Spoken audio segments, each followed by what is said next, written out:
Levitico chapter 21 verse 1 up to 24. At sinabi ng Panginoon kay Moises, salitain mo sa mga saserdote na mga anak ni Aaron, at sabihin mo sa kanila, sino man ay huwag magpakahawa ng dahil sa patay sa gitna ng kanyang bayan, maliban sa kamag-anak na malapit, sa kanyang ina at sa kanyang ama, at sa kanyang anak na balalaki at babae, at sa kanyang kapatid na lalaki, at sa kanyang kapatid na dalaga na malapit sa kanya na walang asawa, ay maaring magpakahawa siya. Yamang puno sa kanyang bayan ay huwag siyang magpapakahawa na magpapakarumi.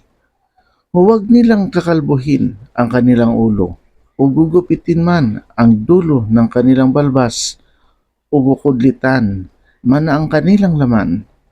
Sila'y magpakabanal sa kanilang Diyos, at huwag nilang lapastangin ang pangalan ng kanilang Diyos, sapagkat sila ang naghahandog ng mga handog sa Panginoon na pinaraan sa apoy, na tinapay ng kanilang Diyos, kaya't sila'y magpapakabanal.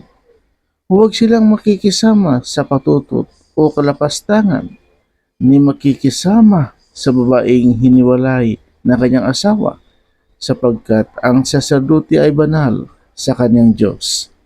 Papagbabanalin mo nga siya, sapagkat siya ang naghahandog ng tinapay ng inyong Diyos. Siya ay magiging banal sa inyo, sapagkat akong Panginoon, nagpapaging banal sa inyo ay banal. At kung anak ng babae ng isang saserdote ay magpakarumi sa pagpapatuto, ay kanyang binigyan ng kahihiyan ang kanyang ama, siya ay susunugin sa apoy. At ang pangulong saserdote ay sa kanilang magkakapatid na binuhusan ang ulo ng langis na pangpahid at itinilaga upang makapagbihis ng mga banal na bihisan, ay huwag maglulugay ng buhok ng kanyang ulo, ni huwag hahapakin ang kanyang mga suot, ni papasok sa kinaroroonan ng bangkay ninuman, ni magpapakahawa dahil sa kanyang ama o dahil sa kanyang ina.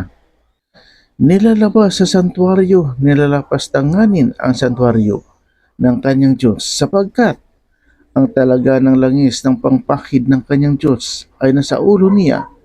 Ako ang Panginoon, at siya ay mag-aasawa sa isang dalagang malinis, sa bao ay hiniwalay, sa lamas o patutot ay huwag siyang mag-aasawa, kundi sa isang dalagang malinis, sa kanyang sariling bayan mag-aasawa siya. At huwag niyang dudumhan ang kanyang mga binhi sa gitna ng kanyang bayan, sapagkat ako ang Panginoon na nagpapaging banal sa kanya.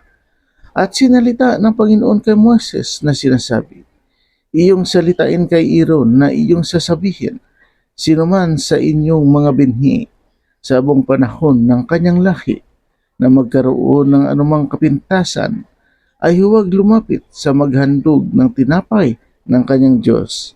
Sapagkat sino mang magkaroon ng kapintasan ay huwag lalapit, maging ang taong bulag o pilay, magkaroon ng ilong na ungod, o ang mayroong kuntel, o ang taong magkaroon ng paang bali o kamay na bali, o taong kuba o unano, o magkaroon ng kapintasan sa kanyang mata, o galisin o lagibit o luslusin. Walang tao sa binhi ni Aaron na saserdote na magkaroon ng kapintasan na lalapit upang magharap ng mga handog sa Panginoon na pinaraan sa apoy. Siya ay may kapintasan. Siya ay huwag lalapit na magharap ng tinapay ng kanyang Diyos.